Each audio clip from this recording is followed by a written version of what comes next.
అమ్మా, రాధికేమీ అబద్ధం చెప్పలేదమ్మా. చదువు విషయంలో నువ్వు అడ్డుపడవని నమ్మి తను చెప్పమన్నా కానీ సందర్భం చూసి నీకు చెప్దామని నేనే ఆగాను.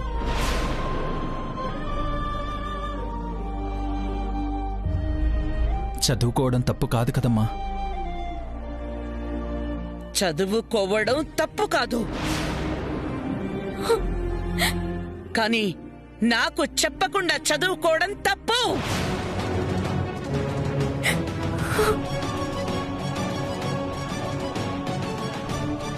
రేయ్,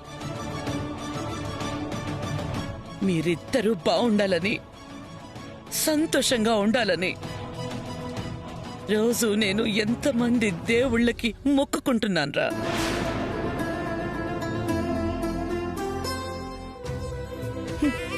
మీరిద్దరూ నా రెండు కళ్ళని. ఎంతగా పొంగిపోతున్నానో. అలాంటిది నన్ను దూరం పెట్టి నా కళ్ళల్లోనే మీ వేళ్లతోనే పొడిచేశారు కదరా. అత్తయ్య,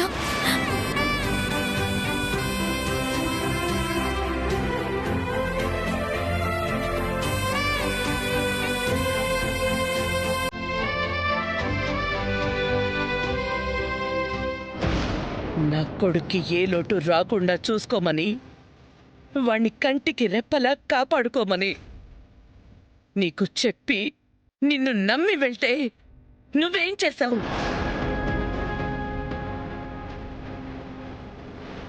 నీ చదువు కోసం వాడికి జ్వరం వచ్చినా ఆ సంగతి కూడా నువ్వు పట్టించుకోకుండా పరీక్షలు రాయడానికి వెళ్ళావు. శభాష్. కైలాష్ గారికి జ్వరం వచ్చిందా? నా నీడలో నిజాయితీగా పెరిగిన నా కొడుకుని నీ కొంగున కట్టేసుకుని నాకే అబద్ధం చెప్పేంత దిగజార్చావు. అత్తయ్య, ప్లీజ్, నేను చేయాలని చేయలేదు. ప్లీజ్ నన్ను క్షమించండి. ఇంకేం మాట్లాడుకో.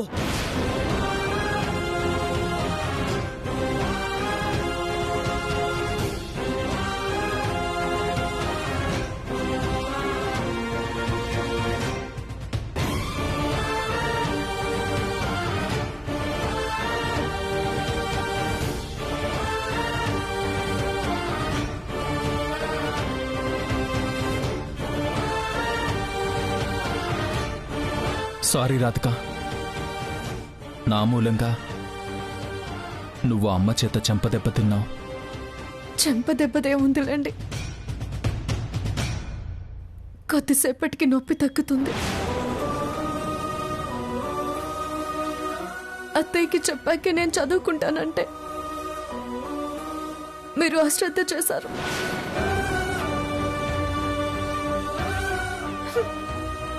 ఇప్పుడు చూడండి, అత్తయ్య మనసు బాధపడింది.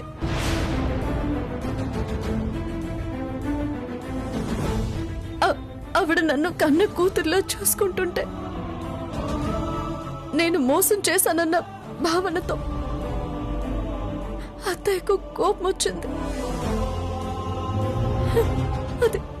అది నేను తట్టుకోలేకపోతున్నాను.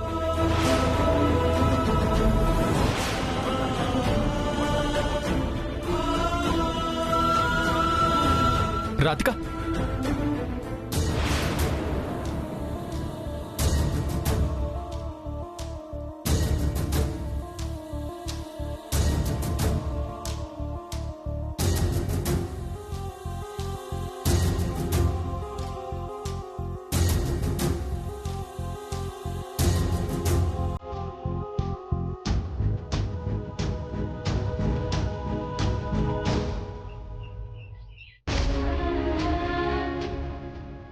కైలాష్ గారు, ఇప్పుడు కొంచెం తగ్గిందా?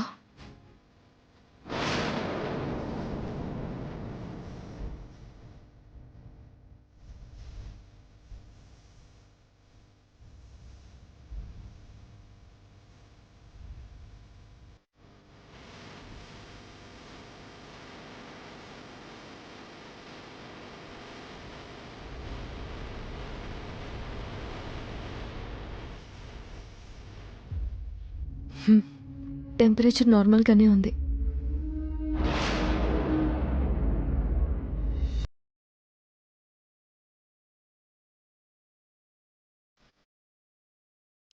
ఫీవర్ నార్మల్గానే ఉందని చెప్పావు కదా, ఎందుకు టాబ్లెట్? అయినా కానీ వేసుకోవాలి. జ్వరం తగ్గిన డోసేజ్ కంటిన్యూ చేయాలి.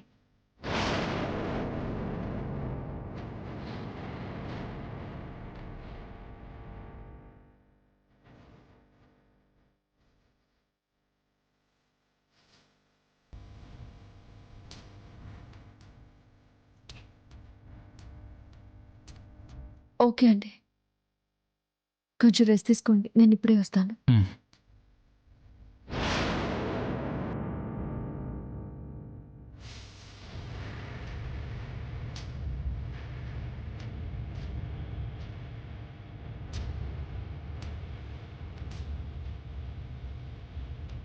నాన్న కైలాష్, ఇప్పుడు ఎలా ఉంది? పర్లేదమ్మా. అమ్మా అది నానా, నువ్వు ముందు రెస్ట్ తీసుకో, ఉం? తర్వాత మాట్లాడుకుందాం.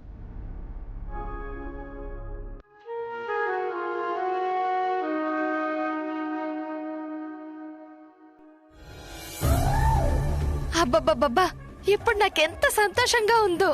నీకేంటే, నాకు మీ నాన్నకి కూడా సంతోషంతో గుండె ఉప్పొంగిపోతుంది. ఇప్పటిదాకా రాధిక విషయంలో మనం ఏ ప్రయత్నం చేసినా నా చెల్లెల దగ్గర మనకి ఎదురు దెబ్బ తగిలింది. ఇక నుంచి దాని మీద మనం ఏం చెప్పినా శకుంతల నమ్ముతుంది. వదిన గారికి మన మీద ఇంకా నమ్మకం పెరిగేలా చేసుకోవాలి. మెల్లగా రాధికని ఇంటి నుంచి తరిమి కొట్టాలి. అమ్మా, రాధికని ఇంటి నుంచి పంపించడానికి బావ ఒప్పుకుంటాడా? హా, భార్య మీద విపరీతమైన ప్రేమ పెంచుకున్నాడు కదా. భార్య మీద ప్రేమ కంటే తల్లంటే గౌరవమే కైలాష్కి ఎక్కువ. హ్మ్. మీ అత్తయ్య గట్టిగా నిర్ణయం తీసుకుంటే మీ బావ ఎదురు చెప్పలేడు. నిజమే, నిన్న ఫోటో విషయంలో రాధికని తిట్టించాం. ఇవాళ చదువు గురించి ఆగ్రహం వచ్చేలా చేశాం. ఇలాంటివే ఇంకో 2-3 సంఘటనల్లో రాధికని మీ అత్తయ్య ముందు ఇరికిస్తే మనం అనుకున్నది నెరవేరినట్టే.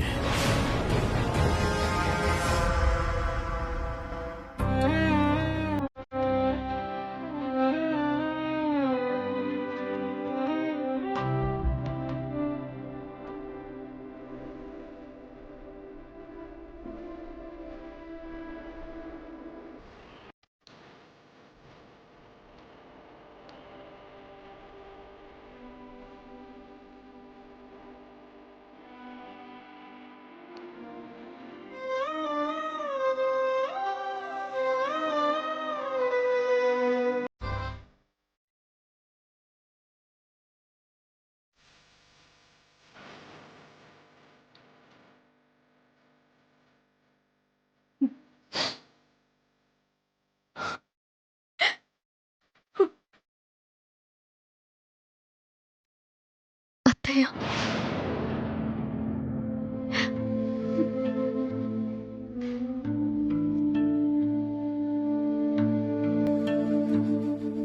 నన్ను క్షమించండి అత్తయ్య. నన్ను కోరి మరీ కోడలిగా తెచ్చుకున్నారు. మీకు తలవంపులు తెచ్చే పని, మీకు కోపం తెప్పించే పని చేయకూడదని ప్రతి క్షణం జాగ్రత్త పడుతూనే ఉన్నాను.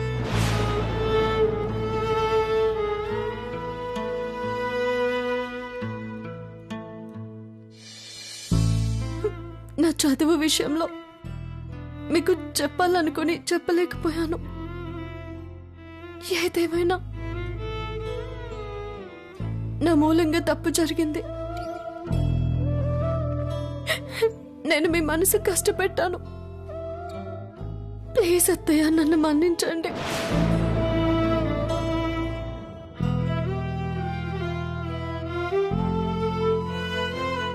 అత్తయ్య, నా చదువైనా మరేదైనా సరే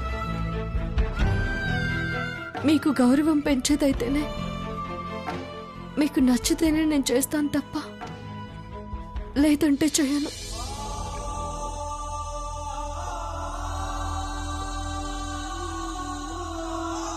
నాకన్నింటికన్నా ఈ ఇంటి కోడలిగా నా బాధ్యత నిర్వర్తించడం, మీ మాట మీద నడుచుకోవడం ముఖ్యం.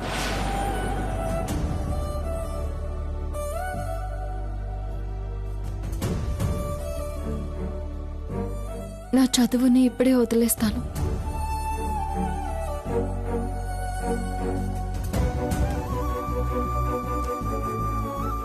రాధిక, తొందరపడి నిర్ణయాలు తీసుకోవద్దు.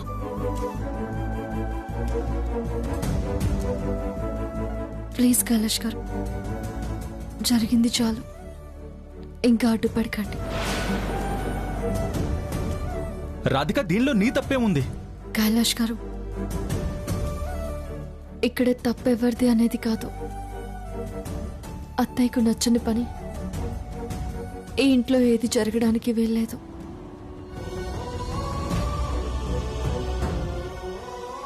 ఆవిడ బాధపడకుండా చూసుకోవాల్సిన బాధ్యత నాకుంది.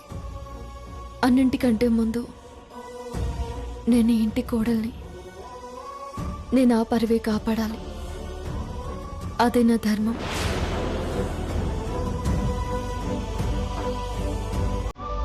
రాధిక, రాధిక,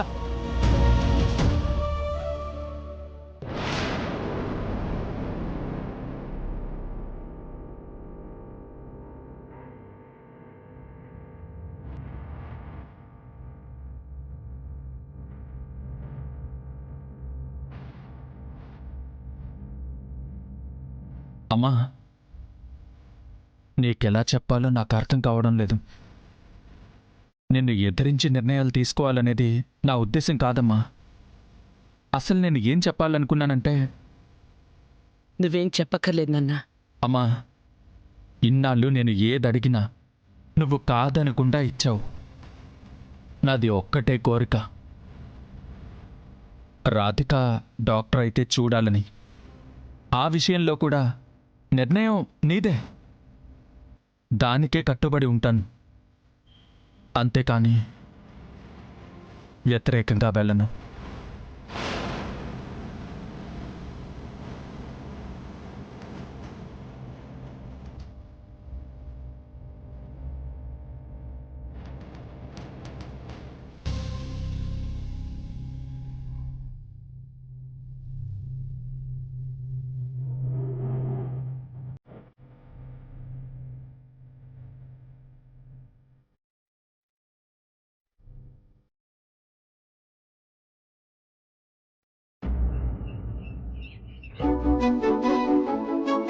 ఇంకా ఎంతసేపు?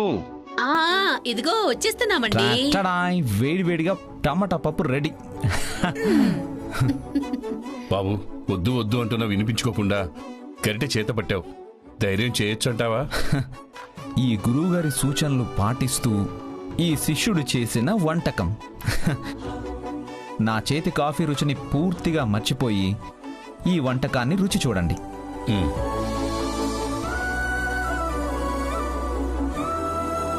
ఉప్పు కారంతో పాటు మీ మీదున్న అభిమానాన్ని కూడా రంగరించి కోరి చేస్తే ఇంకా ఆలోచిస్తారేంటండి? ముందు తినండి. ముందు టమాటా పప్పు.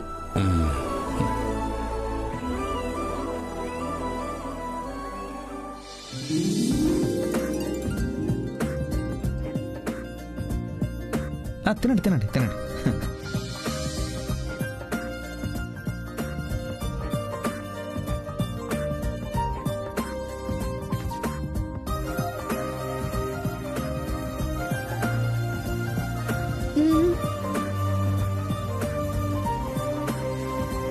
బాలేదా అంకుల్? అమోఘం బాబు. బాగుంది. పట్టుదలతో ఇంత అద్భుతంగా చేశావంటే నువ్వు పెళ్లి చేసుకోబోయే అమ్మాయి ఎవరో గాని చాలా అదృష్టవంతురాలు.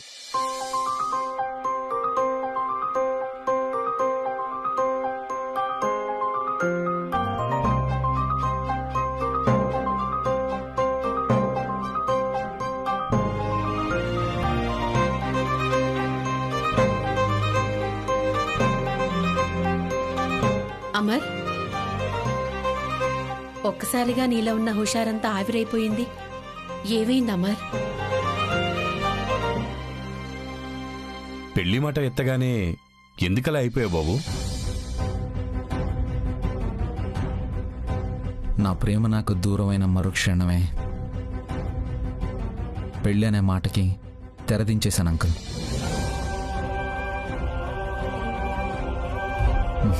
ఇక నా జీవితంలో పెళ్ళి అనే మాట లేదు. చూడు బాబు, జీవితం అన్నాక ఎత్తుపల్లాలు జయాపజయాలు చాలా సహజం.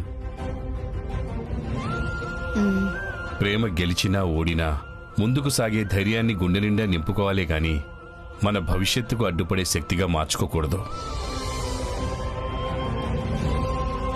అంతా మర్చిపోయి నువ్వు పెళ్లి చేసుకుంటేనే నీకు బాగుంటుంది, నీ కుటుంబం కూడా సంతోషిస్తుంది.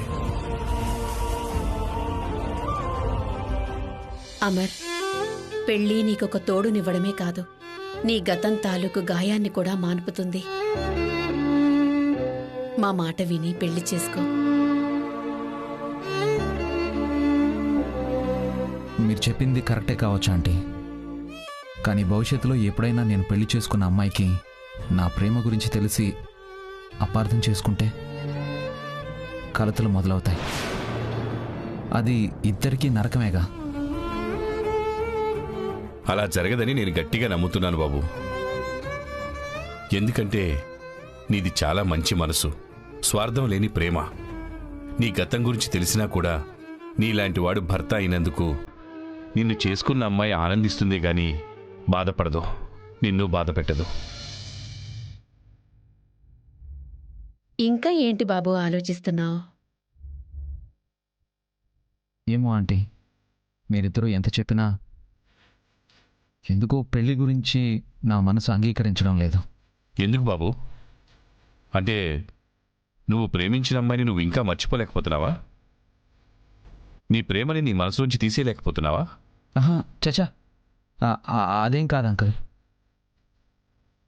తన పెళ్లి కాగానే తన వల్ల నేను చేస్తున్న తప్పేంటో నాకు అర్థమైంది. అర్థం కాగానే నేను తనని పూర్తిగా మర్చిపోయాను. నా ప్రేమని మనసులో నుంచి తుడిచేశాను. అలాంటప్పుడు పెళ్లి చేసుకుంటే తప్పేంటమర్?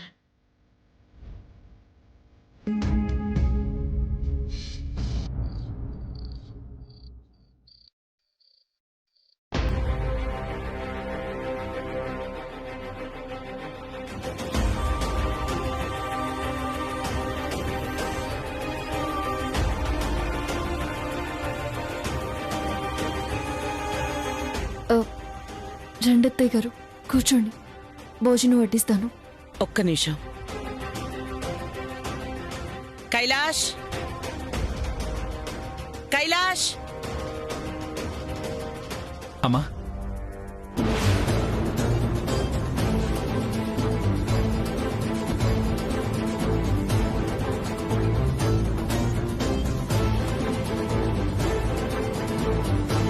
చూడు రాధిక,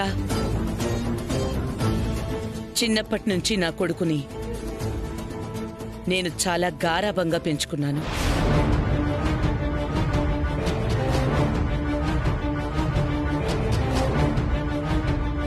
వీడికి చిన్న బాధ కూడా కలగకుండా వాడు ఏమడిగినా సరే అది ఎంత కష్టమైనా తీసుకొచ్చిచ్చాను. నా భార్యని డాక్టర్గా చూడాలనుకుంటున్నానమ్మా అని నా కొడుకు కోరాడు. అందుకే నువ్వు చదువుకోవడానికి నేనొప్పుకుంటున్నాను.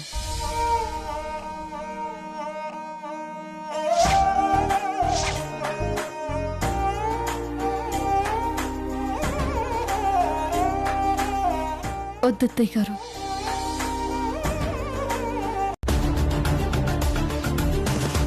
మీ మనసు కష్టపెట్టి నేను చదువుకోవడం కరెక్ట్ కాదు.